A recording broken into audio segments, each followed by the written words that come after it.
L'arbre, une fois abattu, devient un produit à valeur commerciale dont le volume devra être déterminé selon des règles admises par le vendeur et par l'acheteur.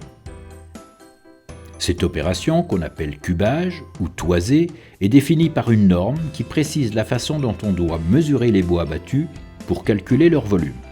Selon leur destination, les bois sont présentés sous forme de grumes ou de piles de rondins, qu'on appelle également billons. Ils peuvent aussi être grossièrement empilés avant d'être broyés en plaquettes destinées au chauffage. Pour les bois longs, par exemple les grumes, on cherche à approcher le volume réel de bois qu'on exprime en mètres cubes. On assimile alors l'arbre à un cylindre. Pour calculer le volume, on mesure d'abord la longueur de la grume. Donc on commence la prise de longueur, pas au bord de la culée ici, mais au milieu de l'entaille d'abattage, qui va compenser le fait que notre entaille d'abattage soit faite en biais et donc la perte de bois qu'on va avoir à l'entaille d'abattage. Donc tubage à l'aide d'un mètre à pointe. Donc je vais cuber en gardant bien ma main gauche sur le bout qui va servir de pivot, d'accord, et mesurer ma longueur en additionnant mes mètres. La mesure de la longueur des grumes feuillues se fait généralement jusqu'à une découpe de 22 cm fin bout. Et ici je m'arrête, donc je n'ai pas un mètre complet, j'arrive ici à 5,44 m, donc je vais prendre 5,40 m puisqu'on cume nos feuillus au décimètre couvert. Donc les 10 derniers décimètres étant les 40 cm. Pour compenser la décroissance naturelle du tronc, on prend pour base du cylindre le diamètre médian de la grume. Ici l'important, c'est vraiment de travailler ce qu'on appelle prendre un diamètre en croix, nos arbres n'étant pas toujours parfaitement cylindriques. J'arrive sur un diamètre de 37 cm. Donc là je n'ai pas de calcul à faire, on est sur un diamètre médian de 37 cm. Les découpes des résineux tiennent compte des longueurs des produits auxquels ils sont destinés. Je choisis dans cette pièce de faire une charpente de 14 mètres. Il va falloir que je m'assure d'avoir en finale, à la sortie de la scierie, vraiment 14 mètres précis. On va avoir une découpe qui va être faite un peu plus longue avec ce qu'on appelle une sur-mesure. Cette sur-mesure va être de 1 à 2 cm par mètre.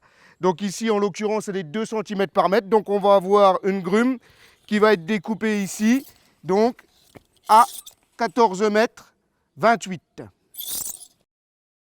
Chaque grume ou chaque pièce dans la grume sont cubées de manière individuelle. Ici on voit, on va cuber la première pièce, lui laisser une sur-mesure.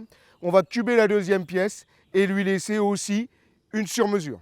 D'autres instruments peuvent servir à mesurer la longueur. Le triangle de cubage permet de prendre des mesures précises et évite à l'opérateur d'être penché vers la grume. Le mètre enrouleur fixé à la ceinture libère les mains pour la mesure du diamètre médian au compas. Certains arbres peuvent présenter des formes ou des défauts qui nécessitent d'être cubés avec des précautions particulières ou en plusieurs fois. Pour les arbres fourchus, le volume réel est obtenu en additionnant les volumes des différents tronçons qui composent l'arbre. De même, des redans, c'est-à-dire de fortes diminutions de diamètre, peuvent être observées sur certaines grumes. On va prendre notre grume comme si on la cubait en 2 fois, avec une première longueur qu'on va arrêter ici, prendre le diamètre médian de la première partie, une deuxième longueur qu'on va recommencer ici, prendre un diamètre médian au milieu ici en deuxième partie, et avec ceci, additionner nos 2 volumes et donc obtenir le volume de notre grume totale. Alors ici, on peut voir un défaut qui est dû à une blessure de débardage sûrement. Ça veut dire que derrière ce défaut, on ne sait pas forcément ce qu'on va retrouver comme qualité de bois. Je vais commencer mon cubage après le défaut en matérialisant à la peinture par un trait et une flèche qui va nous donner une forme de K, ce qui montrera à l'acheteur qu'on n'a pas pris en compte cette partie de la culée parce qu'il y avait un défaut. Donc ça s'appelle faire une réfaction. On pourrait aussi faire une purge réelle avec une tronçonneuse, sauf qu'on a encore de la qualité ici et ce serait bête de perdre ce morceau. Ici, nous sommes sur une pile de billons de pin destinés à l'industrie du sciage et à la production de palettes.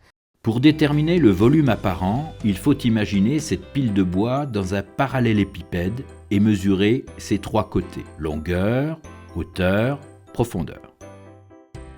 On démarre la mesure de la longueur au milieu de la pente, en début du tas, Les billons qui n'ont pas été pris en compte compensent les vides dus à cette pente. Lorsque la hauteur d'empilement des bois est régulière, on fait la moyenne de la hauteur la plus haute du tas et de la plus basse.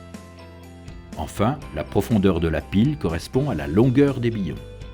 Lorsque la hauteur d'empilement est irrégulière, on mesure la longueur totale de la pile, puis on fait une moyenne des mesures de hauteur répétées tous les 2 mètres par exemple.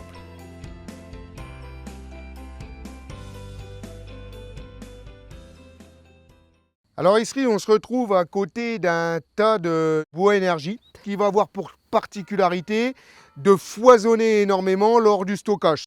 Ces branches vont devenir des plaquettes forestières. On va travailler avec une unité de mesure qui va être donc la tonne. La pesée des bois a lieu à l'entrée des chaufferies. Pour évaluer le tonnage des bois à bord de route, on mesure d'abord les dimensions de la pile, comme pour un tas de billons. On obtient alors un volume que l'on exprime en mètres cubes apparents, que l'on peut convertir en tonnes grâce à un coefficient qui prend en compte le foisonnement des bois. Si le foisonnement est faible, on applique un coefficient de 0,3. S'il est fort, on prendra un coefficient de 0,1. Le calcul du volume après exploitation permet de présenter précisément le lot de bois abattu dans le catalogue de vente. La rémunération du bûcheron, du débardeur et du transporteur est basée sur le volume calculé sur coupe ou bord de route, sans se préoccuper des défauts du bois. Le volume bûcheron va prendre l'intégralité du volume en compte, quels que soient les défauts présents sur cette grume.